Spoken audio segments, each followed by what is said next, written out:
you for everything, Miss Gold. It was my pleasure. Keep practicing what we learned. We will.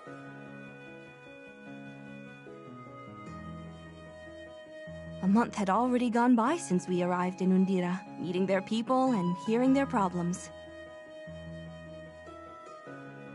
One of the things that worried me the most when we arrived in the capital was the number of kids, some really young, who wandered in the streets unattended while their parents worked to put food on the table. The older children spent their days doing hard work that clearly should be the responsibility of an adult.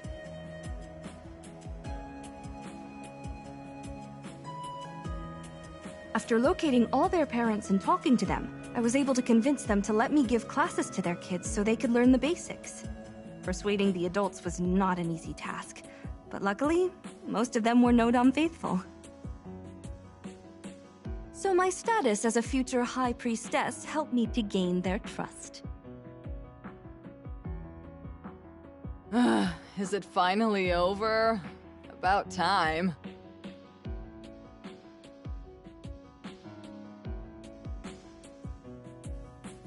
If it were up to me, I would stay with them until they grew up and teach them everything I know. But we must continue on our journey. Besides, we agreed with their parents that this would be all the time we would have with them.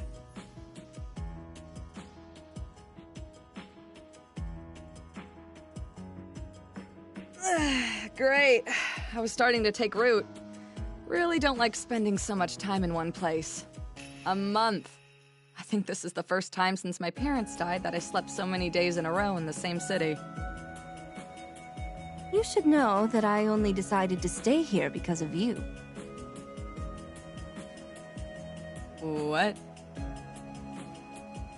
There was something you said when I told you about the instructions I received from the temple sages. I believe you were correct. Any child should have the right to receive such an education. I think I was talking about living a carefree life like yours. But if you could make something good out of my nonsense, then I'm glad. Don't you believe the same? Most of these kids don't have a future. I don't know how reading and writing could change any of that. Chances are they'll go back to their usual lives now, and all the time you've spent on them won't mean a thing. If they can read and write, it will be easier for them to build a future for themselves. As long as at least one or two of them do that, I will be happy. They will be able to learn from those who came before us, discover new things on their own, and pass that knowledge on to those who come later. Do you not find it wonderful? I managed without any of that.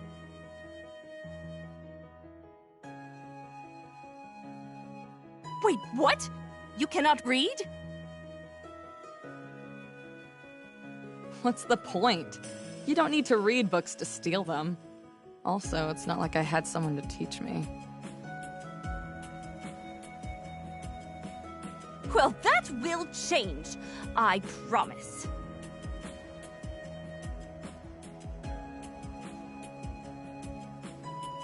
We went to a secluded place and spent the afternoon among books.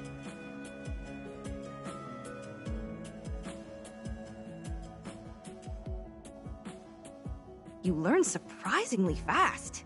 Even though you did not seem to put much effort into it, and you were doing this just so I could stop bothering you. Wow, it is amazing how fast you are grasping these lessons. I guess I may have picked up a couple of things from your classes. I did spend a whole month sitting by your side.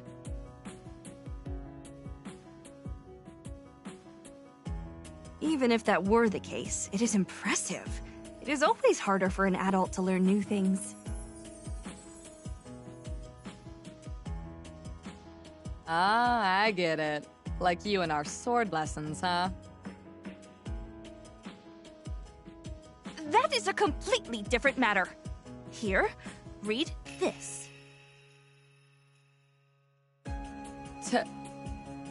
The...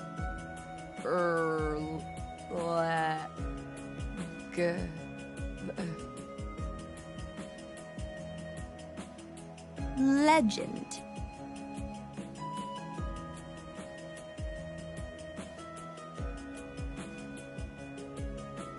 Who's the one reading? You or me? Sorry.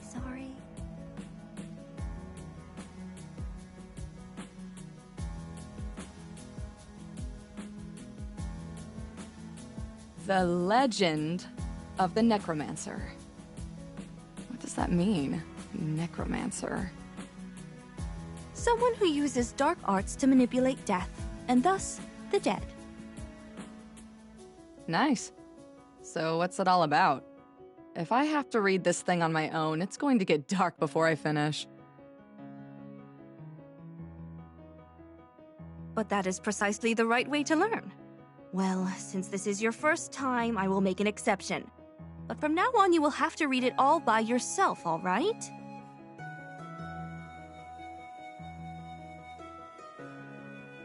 Legend says that deep within these mountains, a heretic violated the will of the gods in order to achieve eternal life. The heretic succeeded in this aberrant attempt, and created a tool for forbidden rituals that would grant immortality.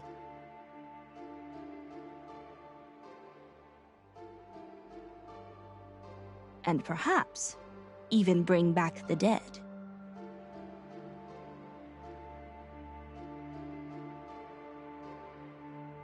Over the centuries, many have tried to claim that power for themselves, but all they found in the Necromancer's crypt was their demise. They say that the instrument the Necromancer created is also a weapon. They call it the Sword of the Necromancer. Ooh, spooky. So this is just a campfire story to scare the kids, right?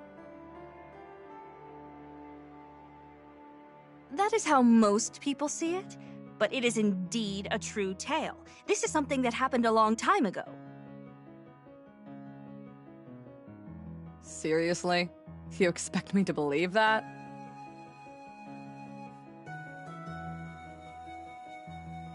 Do you remember what I told you about my lineage? Aside from taking care of the Temple of Nodam, we are also in charge of transcribing their history. The Necromancer was reduced to a folktale, but he did indeed exist at some point. And if the heretic was as successful as the story says, he ought to still be alive. So you're saying that there are dark sorcerers around? Come on. I never lie. I think we are alone now. There does not seem to be anyone around. I did not want you to consider me a liar, so I opted to use my magic. That way you would see it with your own eyes. Something simple but flamboyant, enough for you to believe me.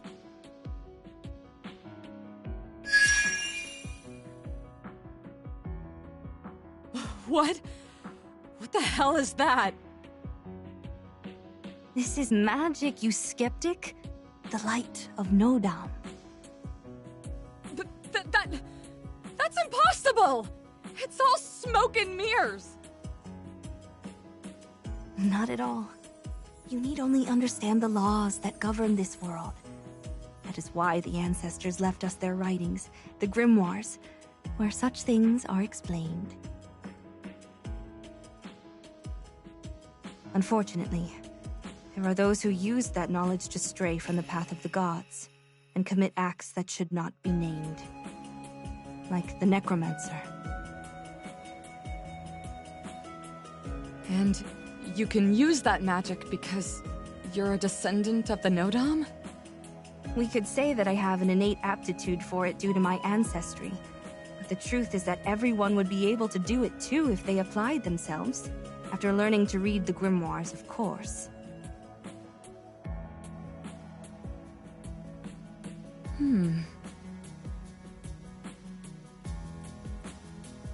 So are you interested in reading now?